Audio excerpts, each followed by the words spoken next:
നമസ്കാരം. ക്ലാസ് റൂമിൻ്റെ ഒരു പുതിയ വീഡിയോയിലേക്ക് ഏവർക്കും സ്വാഗതം.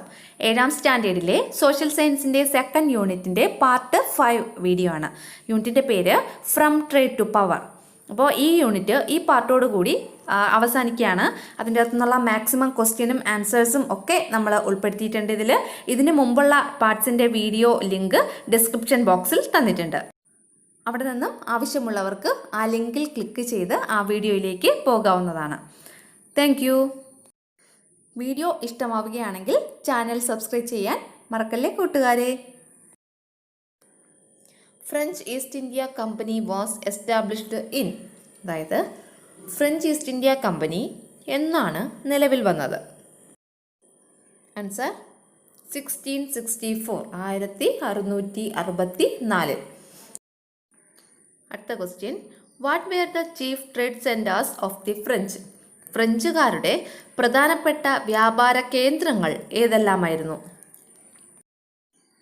Answer Pondicherry, Mahe and Karaikal. മാഹിയുടെ സ്പെല്ലിങ് MAHE ആണ് കേട്ടോ, I അല്ല, MAHE. അപ്പോൾ ഫ്രഞ്ചുകാരുടെ പ്രധാനപ്പെട്ട ട്രേഡ് സെൻറ്റേഴ്സ് ഏതൊക്കെയായിരുന്നു? പോണ്ടിച്ചേരി, മാഹി, കാരയ്ക്കൽ. അടുത്ത question, dash was the headquarters of French East India Company? അതായത് ഫ്രഞ്ച് ഈസ്റ്റ് ഇന്ത്യ കമ്പനിയുടെ ഹെഡ് ക്വാർട്ടേഴ്സ് എന്ന് വെച്ചാൽ ആസ്ഥാനം എവിടെയായിരുന്നു? ഫ്രഞ്ച് ഈസ്റ്റ് ഇന്ത്യ കമ്പനിയുടെ ഹെഡ് ക്വാർട്ടേഴ്സ് എവിടെയായിരുന്നു? നോക്കാം. ആൻസർ പോണ്ടിച്ചേരി. പോണ്ടിച്ചേരിയാണ് ഫ്രഞ്ച് ഈസ്റ്റ് ഇന്ത്യ കമ്പനിയുടെ headquarters. Okay. Next, European trade centres, അതായത് ഇന്ത്യയിലെത്തിയ യൂറോപ്യൻസിനെയും അവരുടെ ട്രേഡ് സെൻറ്റേഴ്സിനെ, വ്യാപാര കേന്ദ്രങ്ങളെയും കുറിച്ച് നോക്കാം നമുക്ക്. ഫസ്റ്റ്, പോർച്ചുഗീസുകാരുടെ ഇന്ത്യയിലെ trade centres Goa, Daman and Diu. ഗോവയും ദാമൻ ആൻഡ് ദിയു ആണ്. ഇത് ഏതൊക്കെ സ്റ്റേറ്റിലാണെന്നുള്ളത് നോക്കാം. ഗോവ എന്ന് പറയുന്ന സ്റ്റേറ്റിലാണ്. ദാമൻ ആൻഡ് ദിയു ഗുജറാത്തിലാണ്. ഓക്കെ, മനസ്സിലായല്ലോ. പോർച്ചുഗീസുകാരുടേത് ഗോവ സ്റ്റേറ്റിൽ, ദാമൻ ദിയു ഏതിലാണ്? ഗുജറാത്ത് എന്ന സ്റ്റേറ്റിൽ.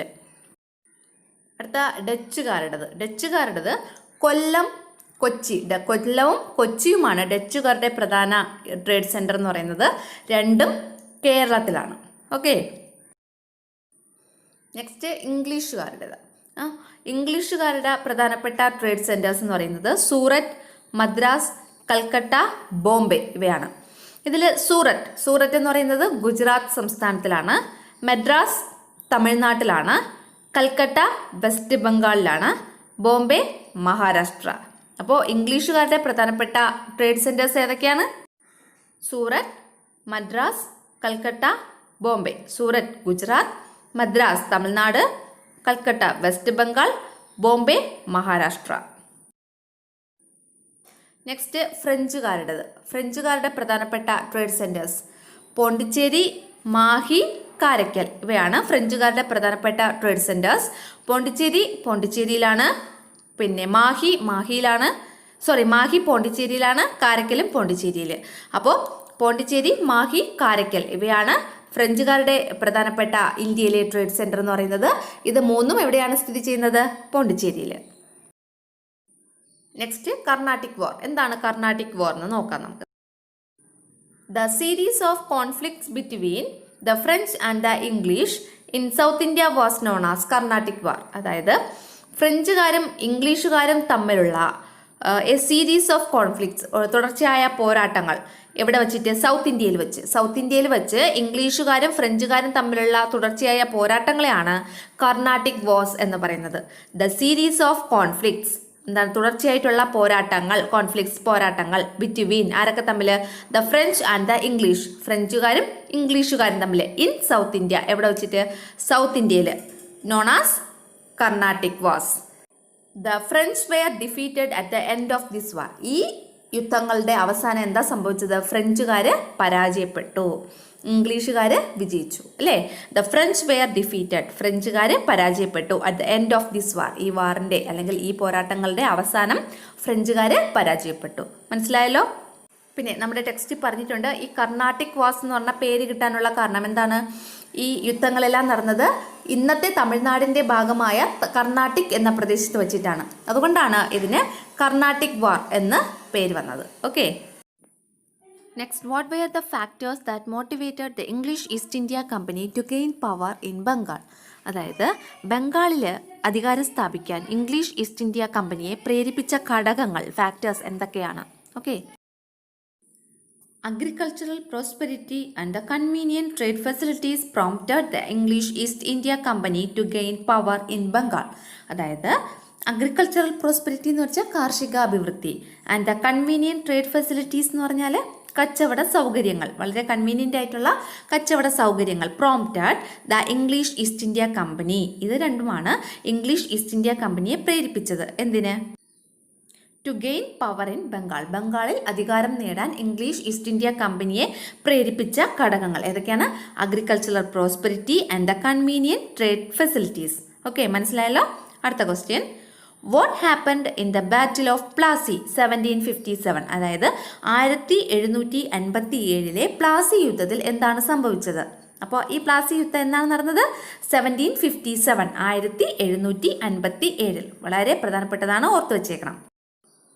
In the Battle of Plassey, British defeated സിറാജുദ്ദൗള, the Nawab of Bengal. ബംഗാളിലെ നവാബായിരുന്ന സിറാജുദ്ദൗളയെ ബാറ്റിൽ ഓഫ് പ്ലാസി അല്ലെങ്കിൽ പ്ലാസി യുദ്ധത്തിൽ ബ്രിട്ടീഷുകാർ പരാജയപ്പെടുത്തി. അതാണ് പ്ലാസി യുദ്ധത്തിൽ സംഭവിച്ചത്.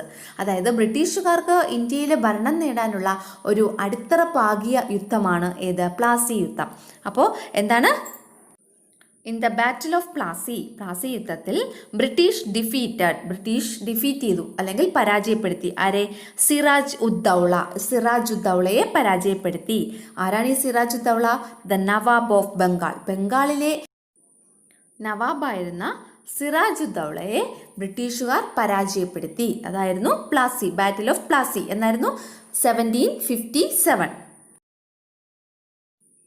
Next question, what happened in the battle of Buxar? അടുത്ത ബക്സാർ യുദ്ധത്തിൽ എന്താണ് സംഭവിച്ചത്?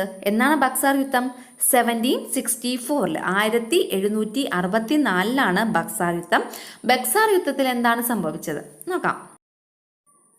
In the battle of Buxar, British defeated the combined force of Shah Alam, Shujauddaula, Mir Qasim. At the end of this battle, the entire Bengal came under the company rule. അതായത് in the battle of Buxar യുദ്ധത്തിൽ ബ്രിട്ടീഷുകാർ പരാജയപ്പെടുത്തി. The combined force of, ആരുടെയൊക്കെ? ഒരു combined ഫോഴ്സിനെയാണ് പരാജയപ്പെടുത്തിയത്. ആരുടെയൊക്കെ combined force ആയിരുന്നു? ഷാ ആലം, ഒന്നാമത്തെ ആള് ഷാ ആലം, ദ മുഗൾ എംപറർ, മുഗൾ ചക്രവർത്തിയായിരുന്ന ഷാ ആലം. ഷുജാഉദ്ദൗള ആരായിരുന്നു? ദ നവാബ് ഓഫ് അവധ്, അവധിലെ നവാബായിരുന്ന ഷുജാഉദ്ദൗള. പിന്നെ ആരാ? മിർ ഖാസിം ആരായിരുന്നു? The former nawab of Bengal, ബംഗാളിലെ പഴയ നവാബായിരുന്ന മിർ ഖാസിം. ഇവരെല്ലാവരുടെയും ഒരു കമ്പൈൻഡ് ഫോഴ്സിനെയാണ് ബ്രിട്ടീഷുകാർ പരാജയപ്പെടുത്തിയത്. ഏതിൽ? In the battle of Buxar യുദ്ധത്തിൽ. അപ്പോൾ മനസ്സിലായല്ലോ ആ ഒരു point. In the battle of Buxar, British defeated, Buxar യുദ്ധത്തിൽ ബ്രിട്ടീഷുകാർ ഡിഫീറ്റ് ചെയ്തു, പരാജയപ്പെടുത്തി. ആരെയൊക്കെ? ദ കമ്പൈൻഡ് ഫോഴ്സ് ഓഫ്, ഒരു കമ്പൈൻഡ് ഫോഴ്സിനെ. ആരുടെയൊക്കെ കമ്പൈൻഡ് ഫോഴ്സിനെയാണ്? ഒന്നാമത്തെ ആള് ഷാ ആലം, ദ മുഗൾ എംപറർ ആയിരുന്ന ഷാ ആലം. ഷുജാഉദ്ദൗള, ദ നവാബ് ഓഫ് അവധ്, അവധിലെ നവാബായിരുന്ന ഷുജാഉദ്ദൗള. പിന്നെ ആരാണ്? Mir Qasim, the former nawab of Bengal, ബംഗാളിലെ പഴയ നവാബായിരുന്ന മിർ ഖാസിം. ഇവരുടെ എല്ലാവരുടെയും ഒരു കമ്പൈൻഡ് ഫോഴ്സിനെയാണ് ബ്രിട്ടീഷുകാർ ബക്സാർ യുദ്ധത്തിൽ അല്ലെങ്കിൽ ബാറ്റിൽ ഓഫ് ബക്സാറിൽ പരാജയപ്പെടുത്തിയത്. അടുത്ത point, at the end of this battle the entire Bengal came under the company rule. ഈ യുദ്ധത്തിൻ്റെ അവസാനം എന്താ സംഭവിച്ചത്? ദ എൻറ്റയർ ബംഗാൾ മുഴുവനും came under the company rule, East India Company റൂളിൻ്റെ അല്ലെങ്കിൽ ഈസ്റ്റ് ഇന്ത്യ കമ്പനിയുടെ അധീനതയിലായി. എൻറ്റയർ ബംഗാൾ, അതായത് ബംഗാൾ മുഴുവനും കെയിം അണ്ടർ ദ കമ്പനി റൂളിലായി അല്ലേ? ബക്സാർ യുദ്ധത്തിൻ്റെ അവസാനം ബംഗാൾ മുഴുവനും കമ്പനി റൂളിൻ്റെ അധീനതയിലായി. Okay, came under the company rule. എന്നാണ് ബക്സാർ യുദ്ധം? 1764. അടുത്ത question, which region was conquered by English East India company after Bengal? Bengal പരാജയപ്പെടുത്തിയതിനു ശേഷം ഈസ്റ്റ് ഇന്ത്യ കമ്പനി ഏത് റീജിയനാണ് പരാജയപ്പെടുത്തിയത്? Okay, answer Mysore. ബംഗാളിന് ശേഷം ഈസ്റ്റ് ഇന്ത്യ കമ്പനി പരാജയപ്പെടുത്തിയ പ്രദേശം അല്ലെങ്കിൽ അധീനതയിലാക്കിയ പ്രദേശം ഏതാണ്? Mysore. What factors motivated the English East India company to conquer Mysore? Mysore കീഴടക്കാൻ വേണ്ടിയിട്ട് ഇംഗ്ലീഷ് ഈസ്റ്റ് ഇന്ത്യ കമ്പനിയെ പ്രേരിപ്പിച്ച ഘടകം എന്താണ്? Answer Tipu Sultan's Mysore domination interrupted British trade in the Malabar region. At that time, Malabar belonged to Mysore, and also Tipu Sultan's friendly relationship with French led to British animosity. കണ്ട ആരും പേടിക്കേണ്ട, നമുക്ക് സിമ്പിളായിട്ട് പഠിക്കാം. Tipu Sultan's Mysore domination. Mysore domination എന്ന് വെച്ചാൽ മൈസൂരിലുണ്ടായിരുന്ന അദ്ദേഹത്തിൻ്റെ ആധിപത്യം. ആരുടെ? ടിപ്പു സുൽത്താൻ്റെ മൈസൂരിലുണ്ടായിരുന്ന ആധിപത്യം interrupted British trade in the Malabar region. ബ്രിട്ടീഷുകാരുടെ മലബാർ റീജിയനിലുള്ള ട്രേഡിനെ, വ്യാപാരത്തെ ഇൻറ്ററപ്റ്റ് ചെയ്തു, തടസ്സപ്പെടുത്തി. മനസ്സിലായോ? Tipu Sultan's Mysore domination interrupted British trade in the Malabar region. Malabar റീജിയനിലുള്ള ബ്രിട്ടീഷുകാരുടെ വ്യാപാരത്തെ ടിപ്പു സുൽത്താൻ്റെ മൈസൂരിലുള്ള ആധിപത്യം തടസ്സപ്പെടുത്തി. അതാണ് പറഞ്ഞിരിക്കുന്നത്. ടിപ്പു സുൽത്താൻസ് മൈസൂർ ഡോമിനേഷൻ. ടിപ്പു സുൽത്താൻ്റെ മൈസൂരിലുണ്ടായിരുന്ന ആധിപത്യം ഇൻറ്ററപ്റ്റ് ചെയ്തു, തടസ്സപ്പെടുത്തി. ബ്രിട്ടീഷ് ട്രേഡ്, ബ്രിട്ടീഷുകാരുടെ വ്യാപാരത്തെ. എവിടെ? In the Malabar region. Malabar റീജിയനിലുള്ള ബ്രിട്ടീഷുകാരുടെ വ്യാപാരത്തെ ടിപ്പു സുൽത്താൻ്റെ മൈസൂർ ഡോമിനേഷൻ ഇൻറ്ററപ്റ്റ് ചെയ്തു, തടസ്സപ്പെടുത്തി. ഓക്കെ, അടുത്ത പോയിന്റ് നോക്കാം. At that time Malabar belong to Mysore. ആ സമയത്ത് മലബാർ ആരുടെ കീഴിലായിരുന്നു? മൈസൂറിൻ്റെ കീഴിലായിരുന്നു. At that time Malabar belonged to Mysore. And also Tipu Sultan's friendly relationship with the French led to British animosity. മാത്രമല്ല ടിപ്പു സുൽത്താൻ്റെ ഫ്രഞ്ചുകാരുമായിട്ടുള്ള ഒരു ഫ്രണ്ട്ലി റിലേഷൻഷിപ്പ്, ഫ്രഞ്ചുകാരുമായിട്ട് ടിപ്പു സുൽത്താൻ ഉണ്ടായിരുന്ന ഒരു സൗഹൃദം, അതും ബ്രിട്ടീഷുകാരുടെ ശത്രുതയ്ക്ക് കാരണമായി. മനസ്സിലായോ? അനിമോസിറ്റി എന്ന് വെച്ചാൽ ശത്രുത എന്നാണ് അർത്ഥം. ബ്രിട്ടീഷുകാരുടെ ശത്രുതയ്ക്ക് കാരണമായി. ആരോട്? ടിപ്പു സുൽത്താനോട്. ഓക്കെ, നമുക്ക് ആ പോയിന്റ് ഒന്നും കൂടെ പറയാം. And also Tipu Sultan's friendly relationship with French. മാത്രമല്ല ടിപ്പു സുൽത്താൻ്റെ ഫ്രണ്ട്ലി റിലേഷൻഷിപ്പ് ആരുമായിട്ടുള്ളത്? വിത്ത് ഫ്രഞ്ചുകാരുമായിട്ടുണ്ടായിരുന്ന friendly relationship led to British animosity. ബ്രിട്ടീഷുകാരുടെ ശത്രുതയ്ക്ക് കാരണമായി, ശത്രുതയിലേക്ക് നയിച്ചു എന്ന് വേണമെങ്കിൽ പറയാം. അപ്പോൾ ഇത്രയാണ് നമ്മുടെ ആ ക്വസ്റ്റ്യൻ്റെ ആൻസർ എന്ന് പറയുന്നത്. What factors motivated the English East India company to conquer Marathas? മറാത്താസിനെ പരാജയപ്പെടുത്താൻ അല്ലെങ്കിൽ കീഴടക്കാൻ ഇംഗ്ലീഷ് ഈസ്റ്റ് ഇന്ത്യ കമ്പനിയെ പ്രേരിപ്പിച്ച ഘടകം എന്താണ്? Marathas disrupted the cotton trade of the British. അതായത് മറാത്താസ് ബ്രിട്ടീഷുകാരുടെ പരുത്തിക്കച്ചവടം, കോട്ടൺ ട്രേഡിനെ തടസ്സപ്പെടുത്തി. So English East India company conquered Marathas. അതുകൊണ്ടാണ് ഇംഗ്ലീഷ് ഈസ്റ്റ് ഇന്ത്യ കമ്പനി മറാത്താസിനെ കോൺകേർഡ് ആയത്, പരാജയപ്പെടുത്തിയത്. ഓക്കെ, അപ്പോൾ എന്താണ്? Marathas disrupted the cotton trade of the British. ബ്രിട്ടീഷുകാരുടെ കോട്ടൺ ട്രേഡിനെ, അതായത് പരുത്തി കച്ചവടത്തെ മറാത്താസ് തടസ്സപ്പെടുത്തി. So English East India company conquered Marathas. അതുകൊണ്ടാണ് ഇംഗ്ലീഷ് ഈസ്റ്റ് ഇന്ത്യ കമ്പനി മറാത്താസിനെ കീഴടക്കിയത്, മറാത്ത സാമ്രാജ്യം കീഴടക്കിയത്. Okay. With the success of British in Anglo-Indian Mysore War, Dash and Dash region came under the British reign. അതായത് ആംഗ്ലോ ഇന്ത്യൻ മൈസൂർ വാറിൽ ബ്രിട്ടീഷുകാരുടെ വിജയത്തോടു കൂടി ഏതൊക്കെ റീജിയനാണ് British ഭരണത്തിന് കീഴിലായത്? ആംഗ്ലോ ഇന്ത്യൻ മൈസൂർ വാറിൽ ബ്രിട്ടീഷുകാർ വിജയിച്ചു. അപ്പോൾ അതിൻ്റെ ഫലമായിട്ട് അവർക്ക് ഏതൊക്കെ റീജിയനാണ് ബ്രിട്ടീഷുകാരുടെ ഭരണത്തിന് കീഴിലായത്, ഏതൊക്കെ റീജിയൻസ് ആണ് എന്നതാണ് ക്വസ്റ്റ്യൻ. മനസ്സിലായോ? Answer Malabar and Coorg. മലബാറും കൂർഗും ഈ രണ്ട് പ്രദേശങ്ങളാണ് ബ്രിട്ടീഷ് ഭരണത്തിന് കീഴിലായത്. Okay, Anglo Indian Mysore war വഴി ബ്രിട്ടീഷുകാർ ജയിച്ചതിൻ്റെ ഫലമായിട്ട് ബ്രിട്ടീഷുകാരുടെ ഭരണത്തിന് കീഴിലായ രണ്ട് പ്രദേശങ്ങളാണ്. ഏതൊക്കെയാണ്? Malabar and Coorg. Dash introduced the policy of doctrine of lapse. Doctrine of lapse എന്ന് പറഞ്ഞാൽ എന്താണ്? ദത്താവകാശ നിരോധന നയം. ആരാണ് ഡോക്ട്രിൻ ഓഫ് ലാപ്സ് ഇൻട്രൊഡ്യൂസ് ചെയ്തത്? അതാണ് ക്വസ്റ്റ്യൻ. ആൻസർ ലോർഡ് ഡൽഹൌസി അല്ലെങ്കിൽ ഡൽഹൌസി പ്രഭു. ഡൽഹൌസി പ്രഭു ആണ് ഡോക്ട്രിൻ ഓഫ് ലാപ്സ് എന്ന പോളിസി ഇൻട്രൊഡ്യൂസ് ചെയ്തത്. Next the subsidiary alliance introduced by. Subsidiary alliance introduce ചെയ്ത ആരാണ്? സബ്സിഡിയറി അലയൻസ് എന്ന് വെച്ചാൽ എന്താണ്? സൈനിക സഹായ വ്യവസ്ഥ. സബ്സിഡിയറി അലയൻസ് എന്ന് പറഞ്ഞാൽ സൈനിക സഹായ വ്യവസ്ഥ. ഇത് ഇൻട്രൊഡ്യൂസ് ചെയ്തത് ഏത് ലോർഡാണ് എന്നതാണ് അടുത്ത ക്വസ്റ്റ്യൻ. Answer lord Wellesley. ആരാണ്? Lord Wellesley. വെല്ലസ്ലി പ്രഭുവാണ് സബ്സിഡിയറി അലയൻസ് ഇൻട്രൊഡ്യൂസ് ചെയ്തത് കേട്ടോ. അടുത്ത question, how the princely states came under the British rule. അതായത് പ്രിൻസ്ലി സ്റ്റേറ്റ്സ് എന്ന് വെച്ചാൽ എന്താണ്? നാട്ടുരാജ്യങ്ങൾ. നാട്ടുരാജ്യങ്ങൾ എങ്ങനെയാണ് ബ്രിട്ടീഷുകാരുടെ ഭരണത്തിന് കീഴിലാക്കിയത്? ബ്രിട്ടീഷുകാർ നാട്ടുരാജ്യങ്ങളെ എങ്ങനെയാണ് തങ്ങളുടെ ഭരണത്തിന് കീഴിലാക്കിയത്? Answer, the British conquered the powerful princely states using military forces and also through treaties and legislations. ബ്രിട്ടീഷുകാർ വളരെ പവർഫുൾ ആയിട്ടുള്ള പ്രിൻസ്ലി സ്റ്റേറ്റ്സിനെ തങ്ങളുടെ കീഴിലാക്കിയത് എങ്ങനെയാണെന്നാണ് പറയുന്നത്. ഏതൊക്കെയാണ്? എങ്ങനെയാണ്? യൂസിങ് മിലിറ്ററി ഫോഴ്സസ് വഴി, and also through treaties and legislations. പിന്നെ ട്രീറ്റീസ് എന്ന് വെച്ചാൽ സന്ധികൾ, എന്തെങ്കിലും സന്ധികളൊക്കെ വെച്ചിട്ട്.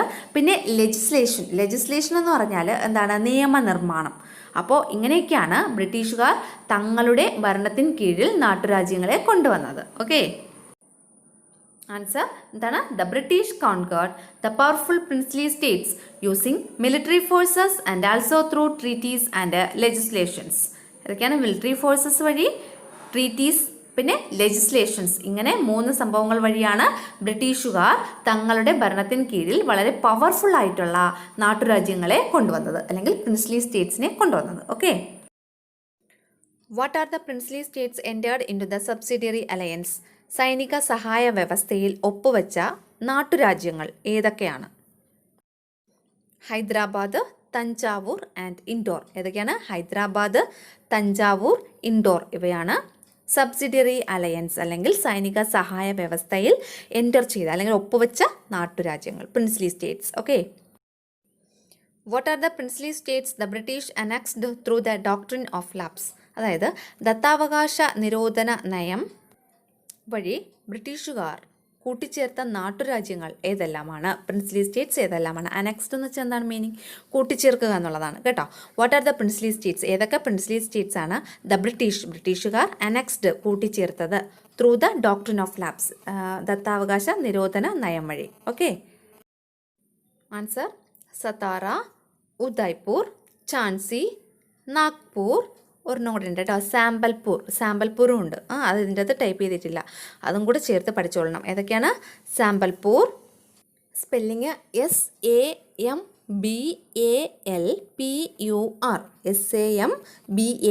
SAMBALPUR, സാമ്പൽപൂർ. പിന്നെ ഏതാണ്? സത്താറ, ഉദയ്പൂർ, ഝാൻസി ആൻഡ് നാഗ്പൂർ.